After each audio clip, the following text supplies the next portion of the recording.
विंध्यराज साम्राज्य का पतन हुए करीब 50 साल हो चुके थे।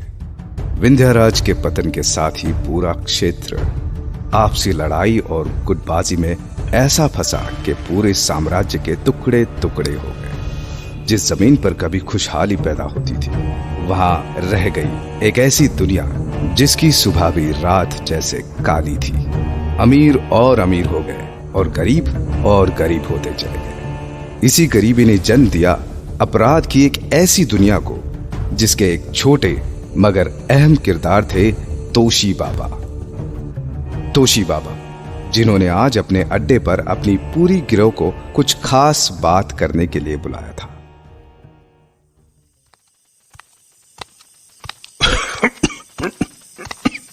आओ माधव, हमेशा की तरह देर से आए हो। कितनी बार बोला है कि समय की कीमत समझा कर। क्या तोशी बाबा, खामखा भड़क रहे हो? अरे आपके बुलाने पर पैदल भाग कर आया हूं। अब इतना समय तो लगेगा ही ना। पैदल? गधा है क्या? पैदल क्यों आया? इधर जेब में एक फूटी कौड़ी नहीं है बाबा। अपनी लोगों की हालत आपसे छुपी है क्या? ठीक है, मुझे पता है समय अच्छा नहीं चल रहा है, इसीलिए तुम सबको बुलाया है। ओ, तो काम की बात करनी है। मुझे लगा आज बाबा दावत दे रहे हैं, तभी मैं सोचूं दारू और चकना तो है ही नहीं। माधव, कितनी बार बोला, थोड़ा कम बोला कर। अरे शिवा मेरे बड़े भाई, मैं तो सिर्फ मजाक कर रहा था। सुना है हंसना सेहत के लिए अच्छा होता है। हर वक्त मजाक अच्छा नहीं लगता है। अब चुपचाप बैठो और सुनो तोशी बाबा क्या कहना चाहते हैं। ठीक है बड़े भाई। आप बोलो बाबा, क्यों बुलाया हम सबको? बताता हूं। तुम सबने विराट खंड के इतिहास के बारे में पढ़ा या सुना होगा। 5000 साल की हमारे इतिहास में विंध्यराज के साम्राज्य के बारे में उसके बारे में भी सुना होगा। अगर इतिहास पढ़े होते तो इधर होते क्या? चुप नहीं रह सकता क्या? बाबा, आप अपनी बात पूरी करो। माधव, बाबा को बोलने दे। हाँ, तो मैं क्या बोल रहा था? याद आया। हाँ, तो विंध्यराज का आखिरी सम्राट था विक्रम विंध्यराज, जिसकी अमर होने की भूख ने उसको पागल कर दिया और पूरा विराट खंड युद्ध की आग में जल उठा। विक्रम विंध्यराज तो न जाने पूरे परिवार के साथ कहां गायब हो गया, लेकिन अपने पीछे छोड़ गया एक टुकड़ों में बटा हुआ देश। बाबा, अचानक ये इतिहास क्यों पढ़ा रहे हो? इतिहास? शायद मेरा इतिहास पढ़ने का समय करीब आ रहा है, इसीलिए मैं तुम सबको इतिहास पढ़ा रहा हूं।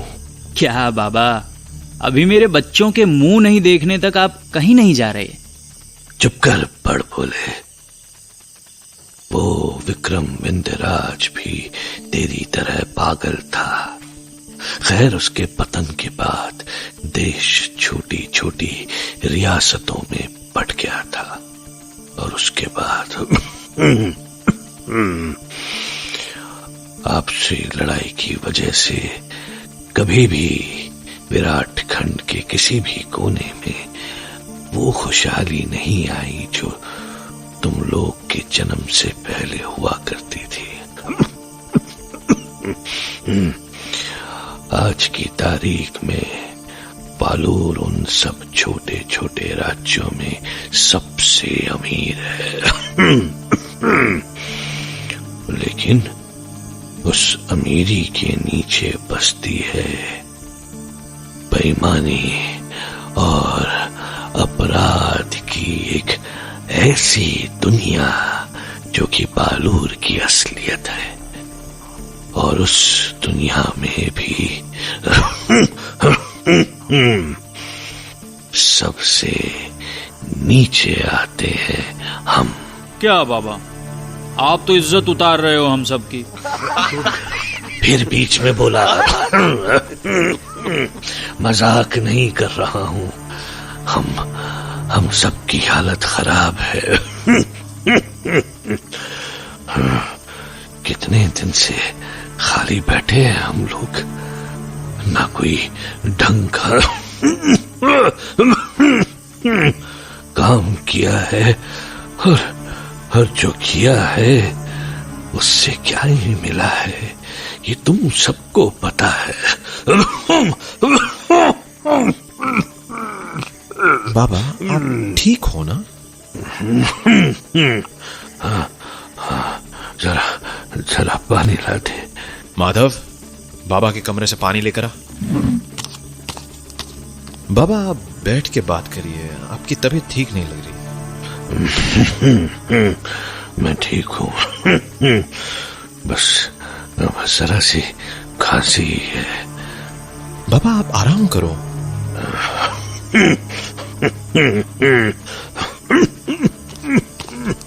ये लो पानी। बाबा, लो पानी पियो।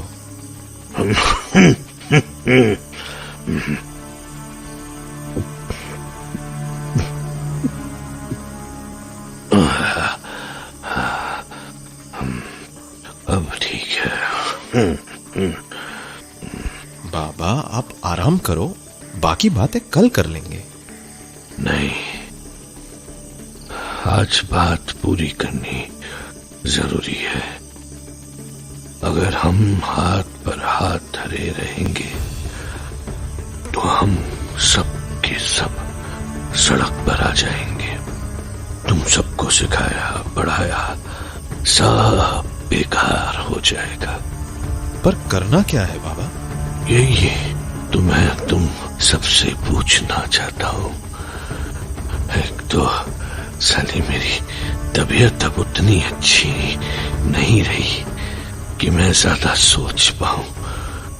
अब तुम लोगों को मिलकर तय करना है कि हम ऐसा क्या कांड करें कि ठीक ठाक पैसे मिल जाए।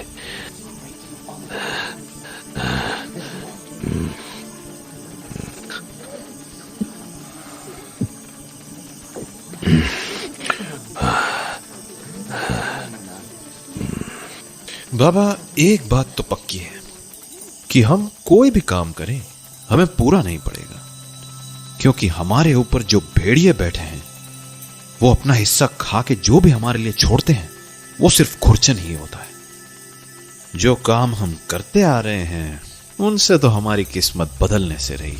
यही तो मैं बोल रहा है कब से, बड़ा हाथ शिवा, अपने को बड़ा हाथ मारना होगा। बड़ा हाथ अबे, लेकिन कौन सा बड़ा हाथ? एक बात मेरे दिमाग में बहुत दिनों से दौड़ रही है, क्यों ना हम उन लोगों को लूटे जो सबको लूट रहे हैं। मतलब? देखो बाबा, अगर हम ये छोटे मोटे काम करते रहे ना तो हम कहीं नहीं पहुंच पाएंगे, और फिर कब कोई दूसरा गिरोह हमसे आगे निकल जाएगा ये भी नहीं पता। इस दुनिया में आप कितना भी जीतो, एक बार हारे ना तो सीधा या तो सजा या शमशान। अरे अगर खतरा लेना ही है तो क्यों ना बड़ा खतरा लिया जाए, किसी बड़े सेठ या बड़े अधिकारी को चूना लगाया जाए। क्यों माधव, क्या बोलता है? नहीं शिवा, ये सही नहीं सोच रहे तुम। अभी हम लोग छोटा मोटा हाथ मारते हैं ना तो बचे हुए हैं, बड़ा हाथ मारा तो पालूर की पूरी ताकत हमारे पीछे पड़ जाएगी और फिर अपने धंधे की बड़ी बड़ी मछलियां भी हमें ढूंढने निकल पड़ेगी, क्योंकि हम उनकी नजरों में चढ़ जाएंगे। ऐसे डर के रहेंगे तो घंटा कुछ नहीं होगा। अपने को तो शिवा की बात सही लगती है। ठगते हैं किसी बड़े आसामी को, पैसा होगा तो ऊपर वालों के मुंह पर दे मारेंगे। माधव, बेवकूफ मुक्त बन, लालच के चक्कर में सब मारे जाओगे।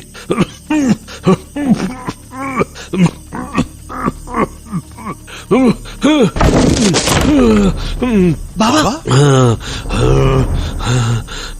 बाबा आप ठीक तो हो ना? आपने अपनी दवा ली थी ना आज?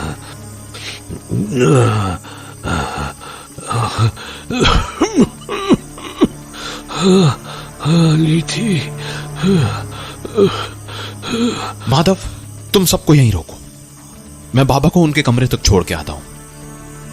चलिए बाबा, आपको आराम की जरूरत है।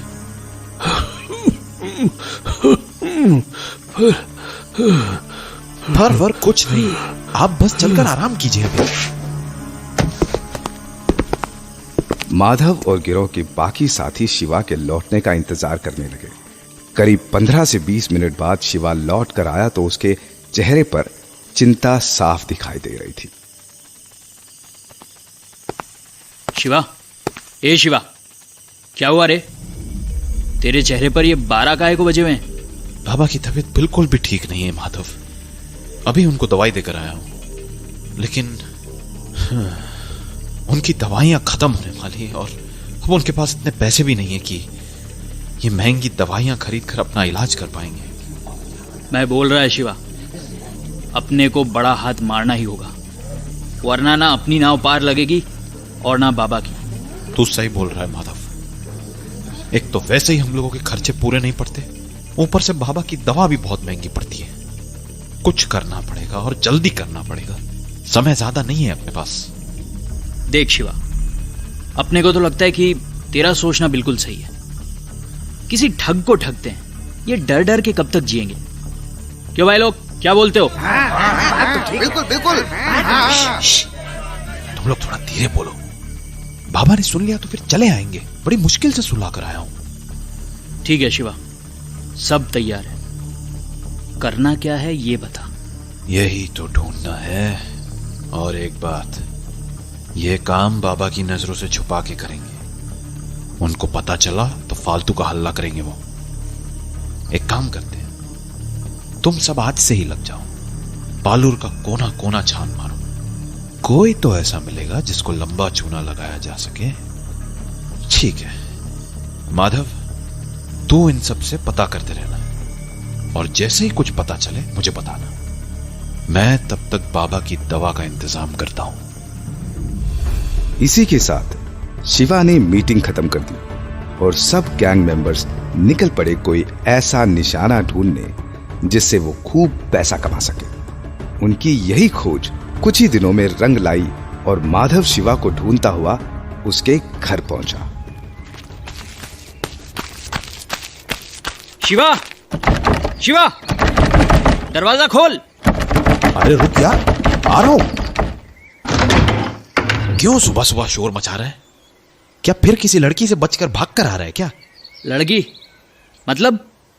भाई तू भी ना कुछ भी बकवास करता है। अरे मैं इधर को इसलिए आया क्योंकि अपने को एक मस्त वाली बात पता चली है। समझ के लिए लंबा हाथ हो सकता है। क्या? किधर? अरे एक वो है इधर अपने पालूर में, क्या बोलते हैं उसको? किसको क्या बोलते हैं? अरे उधर जिधर सब बड़े सेठ लोग साथ में नहाने जाते हैं। ओ, स्नानघर बोलते हैं तेरे उसको। हाँ वही। अपने को लगता है एक बार चल के देखना चाहिए। सुना है उस जगह का मालिक कोई बहुत बड़ा आदमी है, लेकिन धंधा सही नहीं है उससे। स्नान घर का। पक्की खबर है ना? 16 आने पक्की। ठीक है, तो हम दोनों चलेंगे। पता किया जाए कि ये जगह आखिर है किसकी।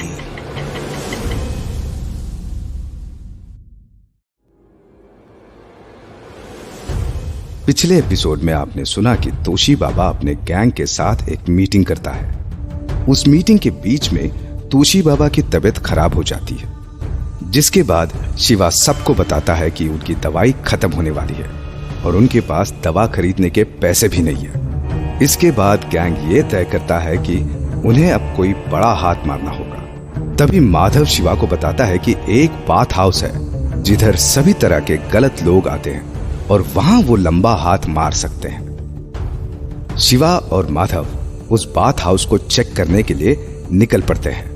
अब आगे।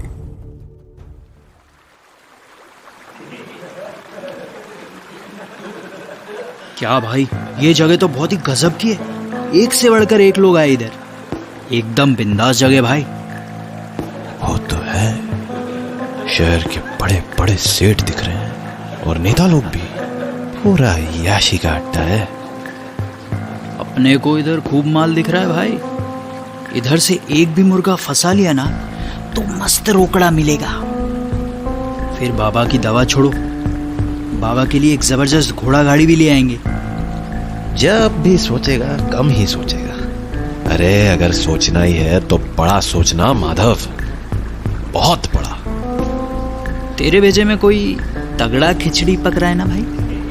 अपने को ना कभी कभी तेरे इस दिमाग से डर लगता है। जिंदगी में ये दिमाग ही कमाया है मैंने, इसी का दिया खाता आया हूं। और अब की बार जो बात दिमाग में है ना, अगर वो काम कर गई तो जिंदगी भर बैठ के खाऊंगा। क्या बात है भाई, मेरे को बता। बताता हूं, पर पहले एक काम करना है। ऐसा कर, ये पता कर कि स्नान घर का काम कौन देखता है। हमारे लड़के जो खबर निकाल के आए थे उसके मुताबिक पालूर के नगर परिषद का एक सदस्य है, पर वो यहाँ का काम सीधे सीधे नहीं संभालता। तो उसने यहाँ किसी को तो लगाया होगा अपने इस काले धंधे को संभालने के लिए। तू उधर लोगों से मिलकर पता कर, मैं इधर पता करता हूँ। ऐसा क्या भाई?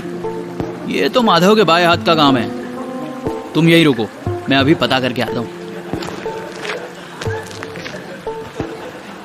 आखिर ये जगह इतने समय से हमसे छिपी कैसे रही? नगर का हर बड़ा चोर है इधर। पालूर के पूरे अपराध का अड्डा है ये तो। अगर मेरे पत्ते सही पड़े तो हम सब इस अपराध की दुनिया के राजा बन जाएंगे।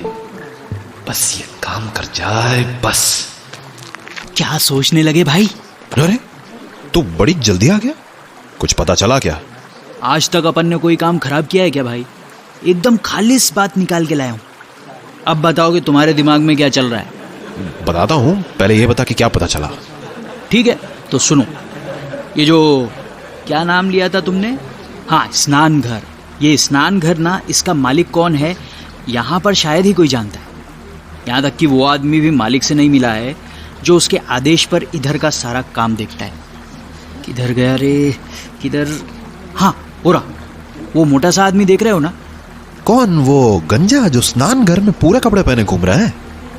हाँ, वही गंजा मोटा आदमी इधर का सारा काम देखता है भाई। वही यहाँ का प्रबंधक है। और जितना मेरे को पता चला है ना, ये बात तो उसको भी नहीं पता है कि इधर का मालिक कौन है। उसको बस मालिक की चिट्ठियां आती है।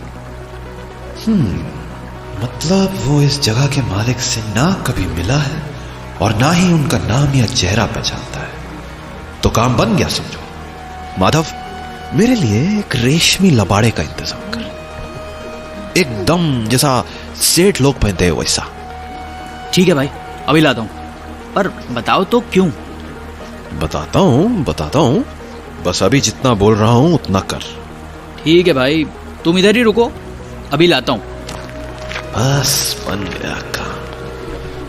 अब की ऐसा हाथ मारेंगे कि पूरा पालूर झुककर सलाम ठोकेगा। ये लो भाई, उधर एक सेठ मस्त हुक्का पीकर हसीनाओं के साथ नहा रहा था, उसका उड़ा लाया। अभी उसको बहुत समय लगने वाला है नहाने में।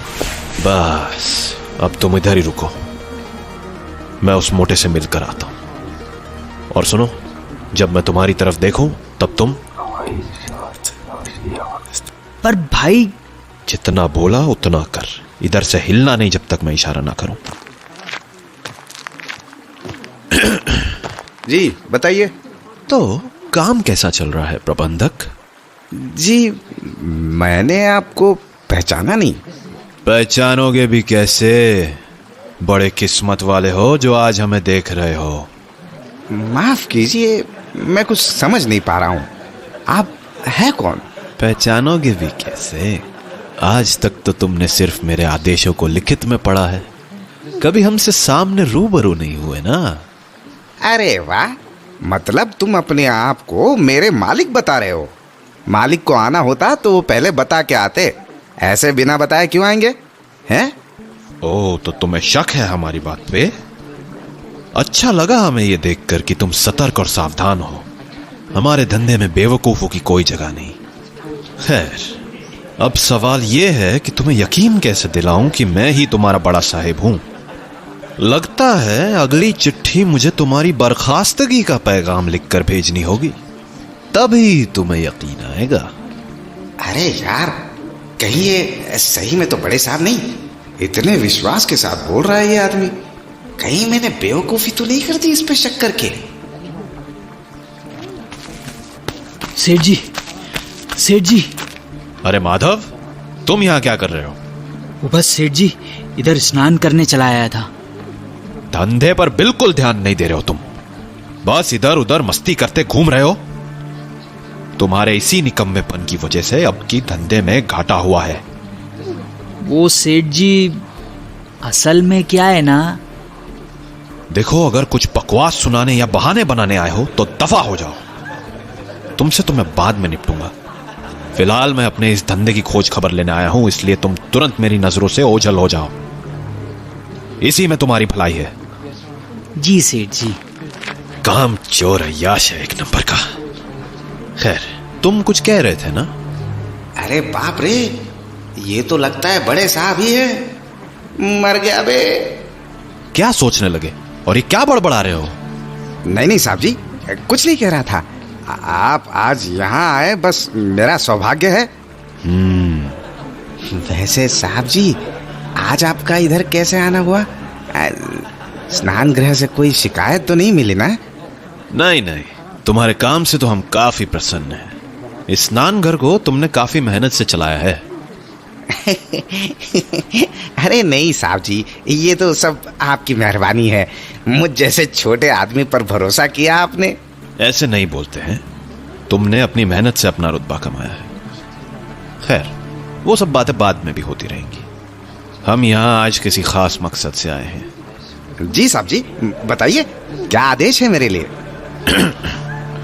वो क्या है ना, इस बार कुछ धंधों में काफी नुकसान हुआ है और अब उस नुकसान की भरपाई करने के लिए हमने ये तय किया है कि हम अब इस स्नान घर को बेच देंगे। हैं? बेच देंगे? पर साहब। चिंता मत करो, तुम्हें नौकरी से नहीं निकाल रहा हूं। बस इस स्नान घर को बेचकर कुछ नुकसान की भरपाई करूंगा और तुम्हें अपने किसी और धंधे में और बड़ी जिम्मेदारी दूंगा। बहुत बहुत धन्यवाद साहब जी। एक पल को तो मैं डर ही गया था। अच्छे आदमी की कद्र आती है हमें।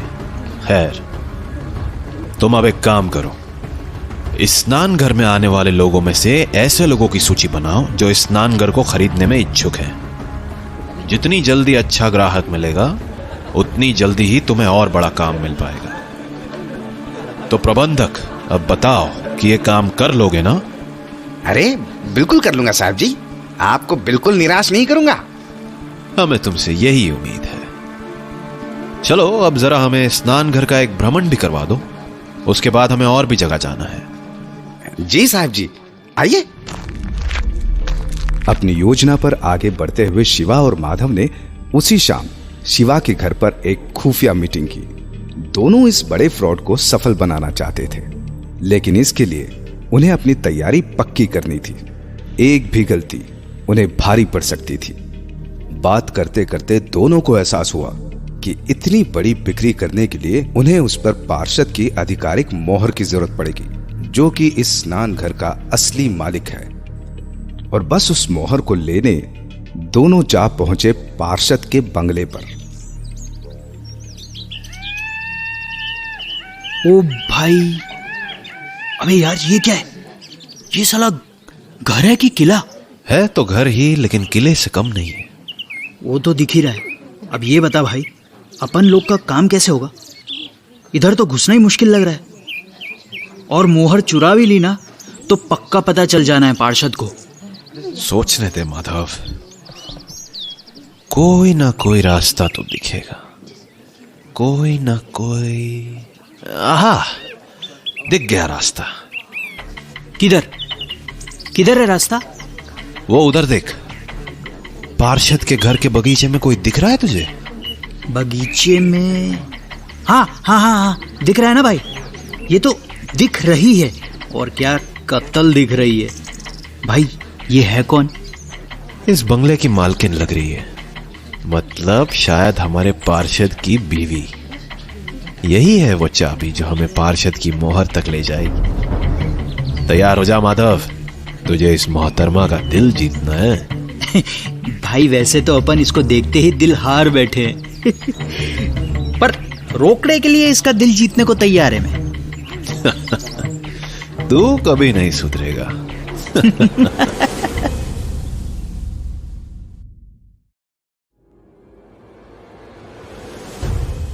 पिछले एपिसोड में आपने सुना कि अपनी योजना के मुताबिक शिवा और माधव एक स्नान घर का निरीक्षण करने जाते हैं। वहां जाकर उन्हें पता चलता है कि वो स्नान घर हर तरह के अपराधियों के लिए आराम और अय्याशी करने की जगह है। पूरी जानकारी मिलने के बाद शिवा माधव को बोलता है कि वो कैसे भी करके इस स्नान घर को बेचेगा। इस योजना को सफल करने के लिए उन्हें उस स्नान घर के मालिक, जो कि एक पार्षद था, उसकी मोहर चाहिए होती है। लेकिन पार्षद के घर की सुरक्षा देखकर दोनों निराश हो जाते हैं कि तभी उनकी नजर पार्षद की बीवी पर पड़ती है।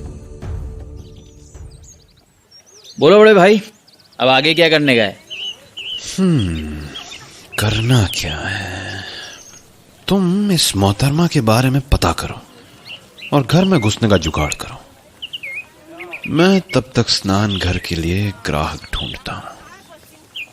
ठीक है बड़े भाई, तुम मुर्गा फंसाओ और मैं मुर्गी को दाना डालता हूं।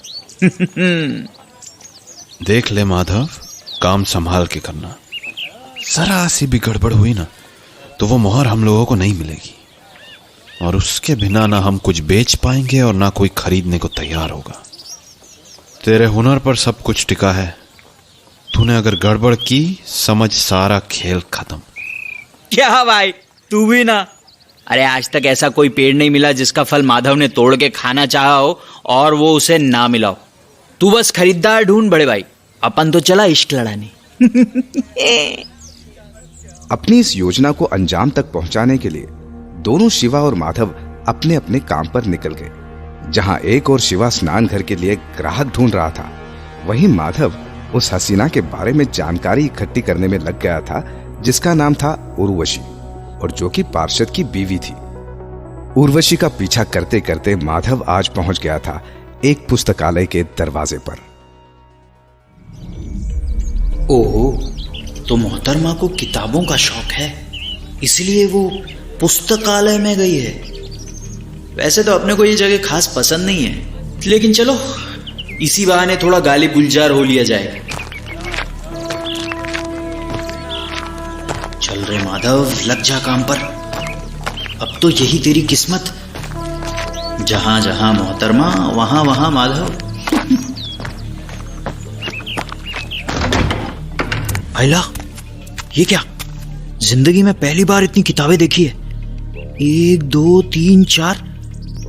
अरे देवा, ये तो किताबों का कारखाना लगता है। कितनी शांति है इधर। एक किताब गिरने पर ऐसा लगा जैसे कोई पहाड़ सरक गया हो। अब इनके बीच में मेरी हसीना किधर गायब हो गई? किधर गई? हाँ, हो रही। वो तो शायद ऊपर की तरफ जा रही है। चल बेटा माधव, थोड़ी रोमानियत पैदा कर आवाज में। अपने अंदर के मिर्जा गालिब को जगाने का वक्त आ गया है बॉस। अरे रे रे, ये किधर जा रही है? ना इसने किसी किताब को देखा अब तक, ना छुआ। लगता है किसी खास किताब की तलाश है। ये पक्का किसी खास किताब को ढूंढ रही है। पहले देखता हूं चुपके से, फिर जाल फेंकूंगा। नहीं नहीं, ये तो मैंने पढ़ी हुई है। ये भी, आगे देखती हूँ। जरा देखूं तो कौन सी किताब देख रही थी ये? ओ हो, ये तो मस्त है भाई। ये किताबें तो लोग छुप छुप कर पढ़ते हैं, तभी वो इस तरह को आई है। अब सही है, अब अपने को पता है कि पासा किधर फेंकना है। जानती है ना, इन किताबों को किसी खास वजह से प्रतिबंधित किया गया है। जी वो मैं तो बस घबराइए नहीं, आप अकेली नहीं हैं जिन्हें इन किताबों की तलाश है। कुछ और भी है रूहें इस जहान में जिनको आप जैसी ही प्यास है। जी, मैं समझी नहीं। मेरा मतलब कि आप अकेली नहीं हैं जिसे ऐसे साहित्य से प्यार है। आपकी तरह हम भी इन किताबों, इन कहानियों के मुरीद हैं। नहीं, ऐसा नहीं है। वो तो मैं बस ये किताब ढूंढ रही थी, तो ये दिख गई और बस यूं ही देखने लगी। वो इश्क करने आए हैं जमाने से नजरें चुराकर, वो इश्क करने आए हैं जमाने से नजरें चुराकर, मगर अब दिलदार से मुखड़ा छुपाने की वजह क्या है? आप तो शायर लगते हैं। मैं शायर तो नहीं, मगर ऐ हसी, जब से देखा मैंने तुझको, मुझको शायरी आ गई। अरे वाह, तो आप गायक भी हैं। अब अगर सामने आप जैसा खूबसूरत शख्स हो तो कोई भी गाने लगेगा। वैसे क्या मैं जान सकता हूँ कि इस अप्सरा का नाम क्या है? अरे आप तो मतलब उर्वशी नाम है मेरा। अरे आप तो सच में स्वर्ग की अप्सरा निकली। मुझे लगा ही था कि ऐसा हुस्न इस धरती का तो हो ही नहीं सकता। जहां एक और माधव उर्वशी को शेरो शायरी से अपने प्रेम जाल में फंसाने की कोशिश कर रहा था, वहीं शिवा स्नान घर के प्रबंधक के साथ बंदरगाह पर किसी का इंतजार कर रहा था। क्यों प्रबंधक? सेठ ने यही मिलने के लिए कहा था ना? हाँ साहब, मैं आपसे गलत बयानी क्यों करूंगा भला? सेठ ने यही समंदर की बंदरगाह पर इसी जगह मिलने की बात की थी। तुमने उन्हें सब सही सही बता दिया है ना? उम्मीद है हमारा परिचय अच्छे से दिया होगा। जी साहब, आपके बारे में भी और स्नान घर के बारे में भी। वो उसको खरीदने को इच्छुक लगे, लेकिन फिर भी वो आपसे एक दफा मिलना चाहते थे। मैंने उनको स्नान घर आने का न्योता दे दिया था, किंतु वो यही बंदरगाह पर मिलना चाह रहे थे। सुना है कि वो कोई बड़े विदेशी व्यापारी है और यही बंदरगाह में उनका कार्यालय है। ठीक है, ठीक है। अरे वो देखो प्रबंधक, 2 लोग इधर आ रहे हैं। वही है क्या? जी साहब, यही है वो, यही अनवर व्यापारी। आइए आइए सेठ जी, साहब बहुत देर से आपका इंतजार कर रहे थे। मुझे लगता है कि जब बात 2 बड़े लोगों के बीच की हो तो फिर किसी और को बोलने की जरूरत नहीं है, और वैसे भी मैं ज्यादा बातचीत करने से परहेज करता हूँ। तो क्यों ना सीधा मुद्दे की बात की जाए? बिल्कुल, मैं आपकी बात से पूरी तरह सहमत हूँ। बहुत उम्दा। तो मैं बता दूं कि मैं इस शहर में नया हूँ और मुझे यहाँ अपना व्यापार फैलाना है, और मैंने सुना है कि आपके पास एक ऐसी जायदाद है जो मेरे काम की है। हाँ, मेरे पास एक स्नान घर है जिसे मैं बेचना चाहता हूँ। तब तो फिर आप मेरे काम के आदमी लगते हैं। ठीक है, लेकिन मैं एक बार आपके इस स्नान घर को देखना चाहूँगा। फिलहाल कल तो मैं व्यस्त हूँ। आप दिन और समय तय करके मुझे संदेश भिजवा दीजिएगा। उम्मीद है मुझे आपकी जगह पसंद आएगी। चलता हूँ। अरे आप पहली बार मिल रहे हैं, कुछ चाय नाश्ता? वक्त बहुत कीमती होता है और अनवर व्यापारी वक्त बर्बाद करने में यकीन नहीं रखता। जल्दी मिलेंगे। खुदा हाफिज। आदमी खतरनाक लगता है, बहुत होशियारी से काम करना पड़ेगा। प्रबंधक, स्नानघर की व्यवस्था, साफ सफाई इत्यादि सब दुरुस्त कर लेना। ये सौदा हाथ से नहीं जाए, इसकी पूरी जिम्मेदारी तुम पर होगी। अब चलो, हमें और भी काम है।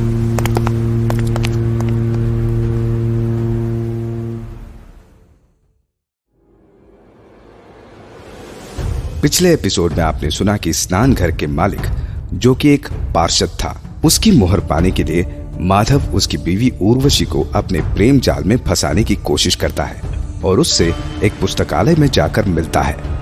वहीं दूसरी ओर स्नान घर का प्रबंधक शिवा को अनवर व्यापारी के नाम के एक शख्स से मिलवाता है, जो कि स्नान घर खरीदने की इच्छा जाहिर करता है।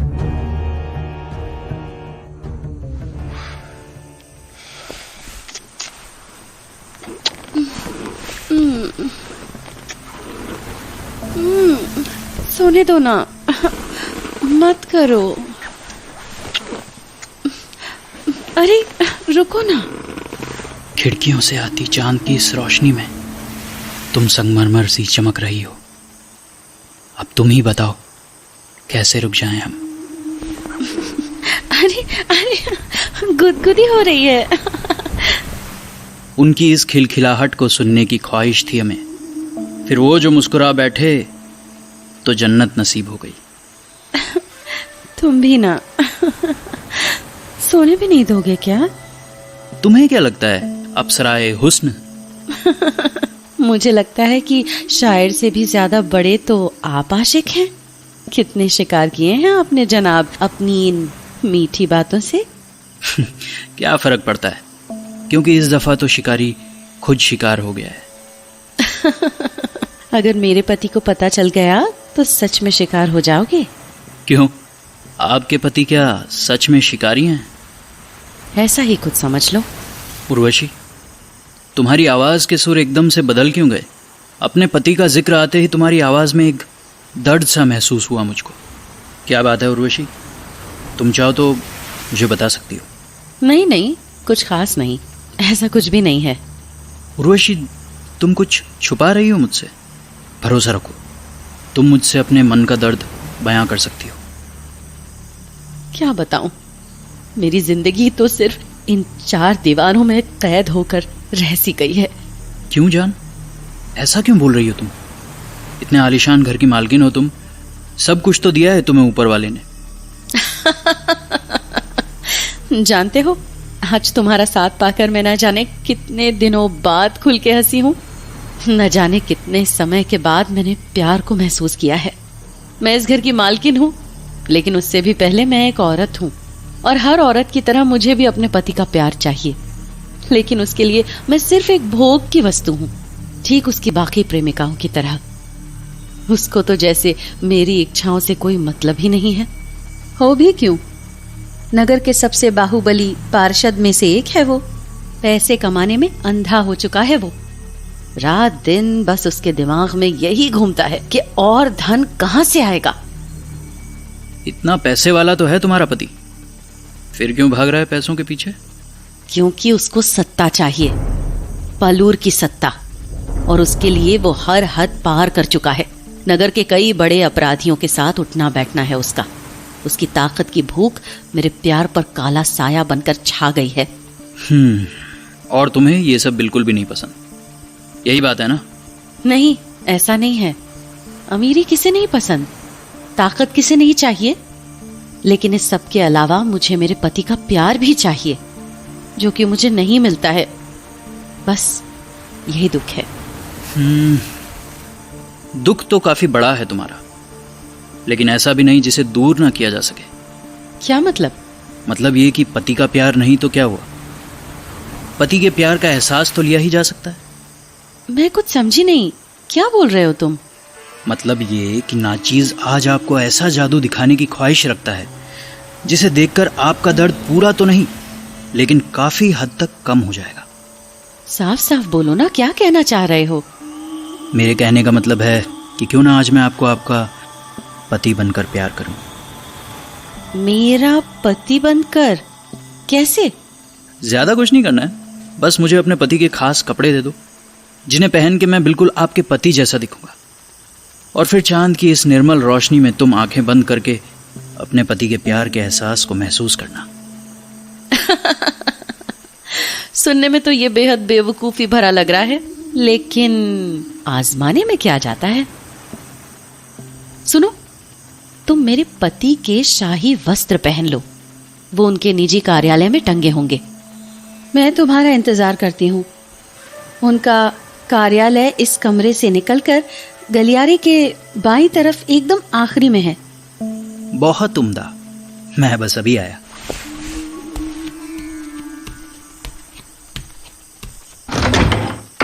वाह रे माधव, क्या किस्मत पाई है। साला अभी ना जाने कितना समय लगता है ये ढूंढने में कि पार्षद मुहर किधर रखता है, पर इधर तो खजाने का नक्शा ही दे दिया।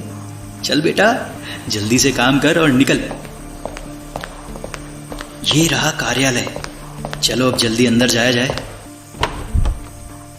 आहा, अब अपने को खाली मुहर ढूंढने का है। ये बड़ी वाली मेज तो पार्षद की ही लगती है, इधर ही कहीं रखी होगी। दराज के अंदर देखता हूं, इधर है किधर है। ये रहे। अरे वाह, इधर तो कई सारी मुहर है, वो भी एक जैसी। एक आध गायब हो भी गई तो पार्षद को घंटा पता नहीं चलेगा। ये तो रख लेता हूं। चलो अब चला जाए, बस जरा पार्षद का शाही लबादा ले लूं। अब मोहतरमा ने इतनी मदद की है तो उनकी भी इच्छा पूरी करना बनता ही है।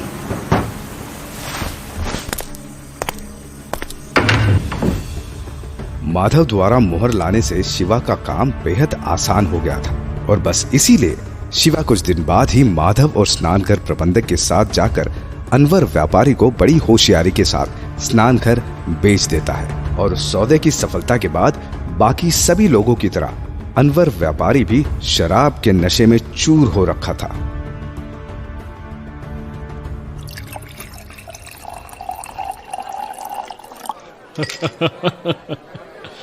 मान गए पार्षद महोदय, बहुत सही समय पर आपने ये सौदा किया है।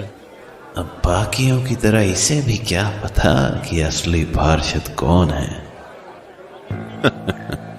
अनवर भाई, मैं हमेशा सही समय पर ही सही काम करता है, तभी तो इस मुकाम पर हूं।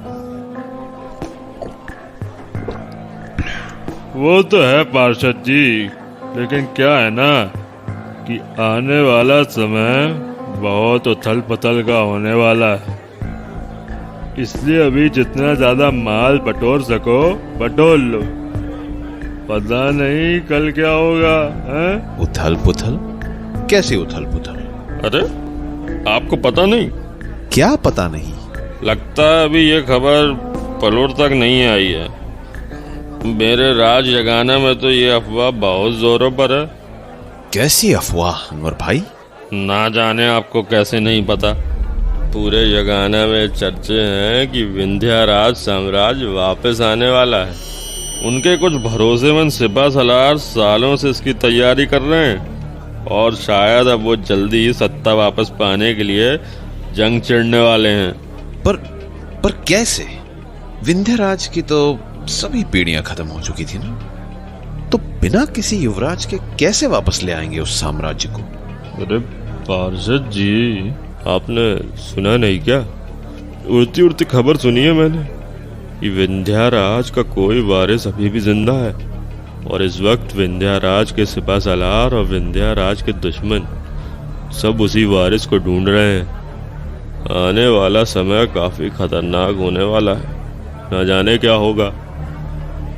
लेकिन एक चीज तय है कि इस बार जो होगा ऐसा खूनी महासंग्राम इतिहास में कभी नहीं देखा गया होगा, कभी भी नहीं। क्या बात कर रहे हो अनवर भाई? खैर, हमें क्या करना, आप और हम तो व्यापारी लोग हैं, सत्ता किसी की भी है, हमारा काम तो चलता रहेगा। लीजिए साहब, आप लोगों के लिए खास मदिरा लाया हूँ, 50 साल पुरानी है। वाह प्रबंधक, वाह, मान गए तुम्हें। क्या प्रबंध किया। लीजिए अनवर भाई, आज तो जाम से जाम टकराने का मौका है।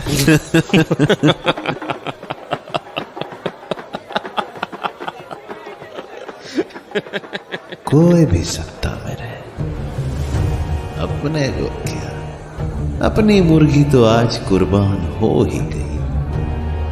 बस अब तोशी बाबा की दवा का इंतजाम करना है और बाकी जिंदगी ऐश से बितानी है।